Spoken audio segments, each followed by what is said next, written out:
అదనంగా ఉంటారు. అది ఏ విషయం. 129 మంది ఎంపీలు ఉన్నారు.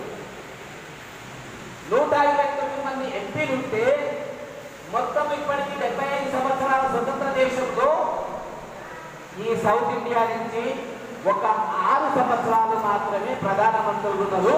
అందులో ఒక మరి 11 జరిగేది 12 స్టార్ట్ అయింది. మరి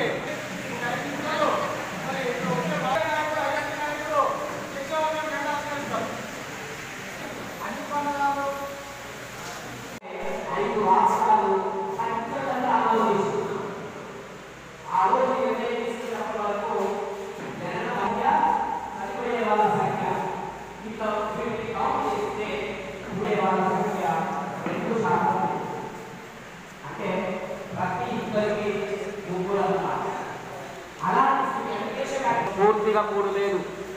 అదే క్రమంలో యూపీ, బీహార్, తర్వాత ఛత్తీస్గఢ్ ఆ ప్రాంతంలో 2/4 ఉండేది. అంటే ఇది చదువుకున్న వాళ్ళకి తెలుస్తుంది. అంటే ఒక భార్య భర్తలకు 2 ఇద్దరు ఉంటే 4 పిల్లలు ఉండేవాళ్ళు వాళ్ళకు. అంటే దేశవ్యాప్తంగా చూస్తే ఒక కుటుంబంలో 3 అన్నట్టు. 2/3 అంటే అర్థమవుతుంది కదా. ఒక భార్య భర్తలకు 3 ఉండేవాళ్ళు. కానీ అదే క్రమంలో అప్పటికే ఈ 5 రాష్ట్రాలల్లో